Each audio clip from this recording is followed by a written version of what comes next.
world of matter, you have a physical body, and that's the way that is, right? And that body is nothing other than a vehicle by which you navigate this material plane, because it's made of the same stuff.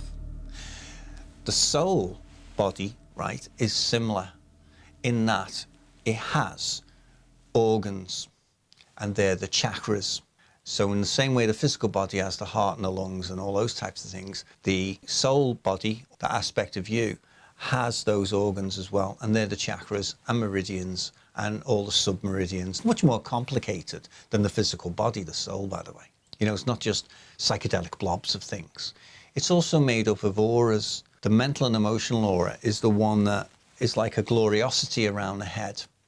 And if you look in early Renaissance paintings, you see this nimbus gloriosity around the heads of saints. And it's been argued that the reason for that is maybe the artists like Leonardo and all the great masters were able to see things that we weren't able to see, or maybe it's an echo of something that was visible before. But either way, it actually accurately represents the mental and emotional aura. It gives indication as to the mental and emotional state of the individual. Then there is a crescent which goes almost from ear to ear, and that is the mental aspect of that nimbus gloriosity.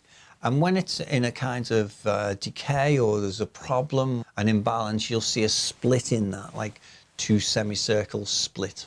From there, if we look at the spirit aura, that's the one that extends furthest from the body, about 1.5 feet from the body.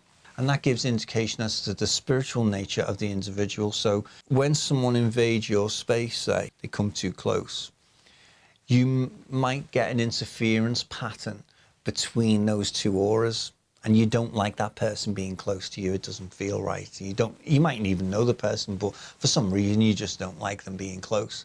And that's because there's a kind of a disturbance or something in that aura, a clash, if you like. So from there, right, we have a harmonic vibration where the ones that you love, or people that you get along with and blend with, there's a nice harmonic feeling, and you quite enjoy them being close to you. You want them to be close to you.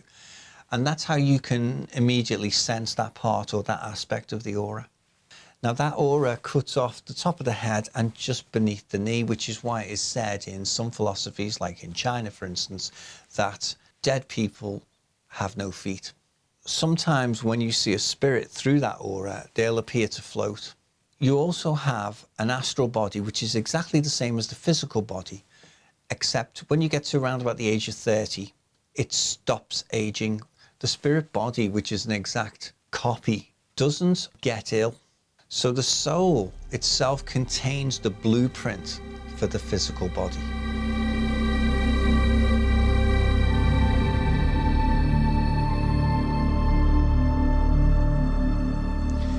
Also, within the soul and the auric energy, you carry with you a thing called sympathetic vibrations. And they are all the memories and everything you've ever done. It's your database, which is why sometimes when you blend with someone through that spirit aura, you get an indication as to a memory link or something that they may have done in the past. You may get friends and relatives and those who've gone before. You may get names and conditions and illnesses and all those types of things, including descriptions. But they are all things that exist within that person's aura. It's their database. And you, as a sensitive, may be just picking up on certain aspects of it. It's not necessarily a spirit communication. That's something else altogether. Okay, we're just looking at the psychic aspect of this aura.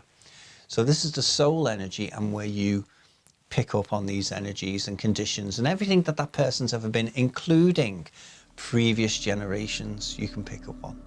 So it takes a medium to be able to differentiate between what they're picking up in that aura and what's coming from outside, from the spirit realm, connecting to your spirit aura as a medium. So it's a bit like an artist will paint a painting and it'll just come out of their imagination, because the spirit get in touch with that part of the aura, that creative and inspirational part of the mind. And that's why you sometimes think it's your imagination, but it takes experience to know the difference between what comes from within and what comes from an external source.